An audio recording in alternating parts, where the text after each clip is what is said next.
Saudara, Kejaksaan menerbitkan surat perintah penyidikan atau sprindik Jaksa Agung Muda Tindak Pidana Khusus Jampitsus untuk melakukan penyidikan terhadap mantan Kepala Subbagian Pemantauan dan Evaluasi 2 Biro Perencanaan Jaksa Agung Muda Pembinaan Jambin yang bernama Pinangki Sirna Malasari.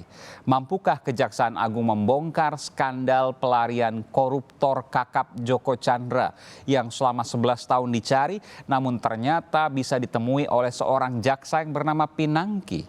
Hal ini akan dibahas bersama Ketua Komisi Kejaksaan Barita Simanjuntak dan anggota Komisi 3 DPR dari fraksi Partai Nasdem, Taufik Basari. Selamat malam Bapak-Bapak. Selamat malam Mas Aiman, Pak Taufik Basari. Baik. Sebelum saya ke Bung Barita terkait dengan informasi terbaru, saya ingin ke Bung Taufik Basari. Bung Taufik, saya koreksi kalau saya salah. Saya tidak mendengar suara-suara yang tajam dari DPR terkait hal ini. Benarkah demikian? Justru sejak awal kita ingin melakukan pengawasan terhadap pelaksanaan hukum terhadap kasus ini. Ya, cuma memang terkendala kemarin kita masih masa reses. Tapi ketika masa reses ini berlangsung, kita melakukan koordinasi, kita melakukan komunikasi, dan di luar sidang ini kita juga memberikan pandangan untuk bisa memproses ini, membongkar dan tengah dalam. Iya, saya dari hasil kemudian riset saya, tentu DPR seharusnya kemudian keras untuk menyuarakan hal ini. Apakah kemudian ada kaitan-kaitan tertentu dengan sejumlah pejabat di DPR sehingga enggan untuk kemudian bersuara kritis atas hal ini? Saya ingin konfirmasi dulu ke Bung Taufik. Selalu upgrade. Iya, ini tampaknya audionya masih bermasalah. Nanti saya akan ke Bung Taufik terkait hal ini. Nanti akan kami perbaiki terlebih dahulu. Saya ke Bung Barita, Ketua Komisi Kejaksaan Republik Indonesia. Bung Barita, yang menjadi perbincangan terbaru adalah surat izin Jaksa Agung yang dikeluarkan untuk meminta izin pada Jaksa Agung kepada siapa saja ketika jaksa hendak diperiksa, maka harus ada surat izin dari Jaksa Agung. Anda juga mendapatkan informasi soal ini? Ya, ada dua persoalan di situ sebenarnya secara formal dan substantif. Yang formal itu saatnya pada saat sekarang ini sedang ramai dibicarakan oknum Jaksa P dan penanganannya. Ya. Jadi dengan keluarnya pedoman itu timingnya tidak tepat. Itu yang saya mau tanyakan. Apakah pedoman itu keluar terkait dengan pemeriksaan Jaksa Pinangki? Ya, dengan keluarnya sekarang publik kan bisa menduga atau menaruh kecurigaan atau berasumsi seperti itu. Karena keluar pada saat-saat oknum Jaksa P sedang diproses.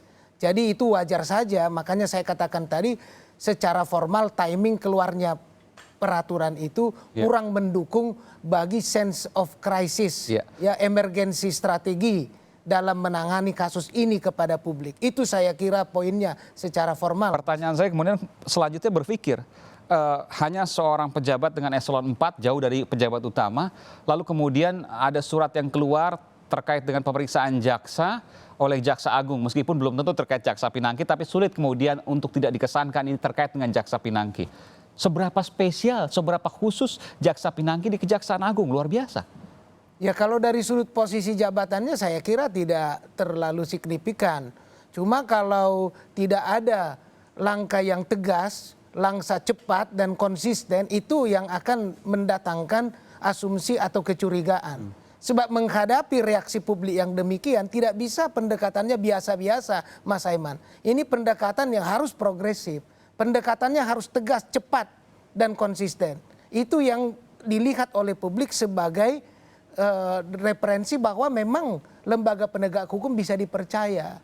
Itu makanya selalu kita sampaikan, tolong itu direspon dengan cepat, jangan terlambat. Ketika kepercayaan publik masih bisa dibangun, ya ini langkah cepat, progresif, ya strategi emergensi harus sudah dipikirkan agar publik merasa yakin dan percaya penegakan hukum dan lembaga penegak hukum dapat dipercaya. Itu yang sangat penting. Saya tahu bahwa laporan hasil pemeriksaan LHP dari Jaksa Pinangki sudah diterima di Komisi Kejaksaan. Ya, kemarin sore kami terima. Anda keberatan untuk kemudian membukanya kepada publik terkait dengan apa yang menjadi hasil pemeriksaan? Tentu ada batasan-batasan, tapi bolehkah Anda membocorkan informasi itu?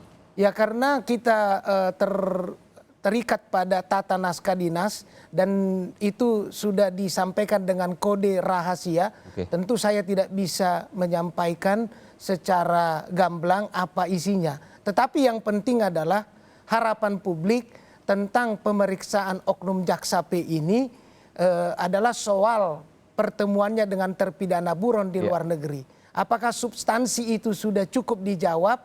Nah ini yang kami lihat di dalam laporan hasil pemeriksaan yang sementara kami dalami, kami akan memberi catatan tentang hal itu. Baik, kalau Anda tidak menyampaikan informasi karena terkait dengan kerahasiaan tanpa menyebutkan nama, apakah dalam laporan hasil pemeriksaan, saya yakin Anda sudah membacanya, tersebut nama-nama besar di situ? Tersebut, saya koreksi, tersebut nama-nama yang dikatakan sebagai pejabat di sebuah institusi misalnya? Iya, tetapi kan ini ada yang peranannya signifikan. Artinya tidak harus di kejaksaan, tidak harus di kepolisian, tidak harus di mana-mana, tapi institusi. Ada disebutkan di situ. Ya, ada disebutkan di dalam laporan hasil pemeriksaan. Nama pejabat. Ya, artinya ada pelaporan ya, istinya sifatnya seperti itu, Mas Aiman. Jadi inilah yang sebenarnya oleh pemeriksaan itu diteruskan kepada Jampitsus untuk dilakukan proses penyidikan pro justisia. Dan pejabat tersebut diduga tahu minimal atau bahkan membantu, kalau tidak tahu dia membantu, kalau tidak membantu dia minimal tahu terkait dengan pergerakan dari Jaksa Pinangki? Ya ini kan ada 2 laporan hasil pemeriksaan atas nama Kajari Jakarta Selatan dan oknum Jaksa P. Di situ ada petunjuk-petunjuk yang berisi hal tersebut. Tapi sekali lagi memang kami tidak boleh menyampaikan karena sifatnya rahasia. Bukankah ada 2 jaksa, saya konfirmasi. Yang pertama Jaksa Pinangki, yang kedua adalah Anang Supriyatna, Kajari Jakarta Selatan, Kepala Kejaksaan Negeri Jakarta Selatan. Bukankah yang kedua ini, Kajari Jakarta Selatan, Anang Supriyatna sudah dihentikan karena tidak cukup bukti permulaan? Ya, tetapi dari hasil pemeriksaan kan ada tadi disebutkan kaitan pelaporan dan hal-hal lain yang sifatnya di dalam laporan itu termuat.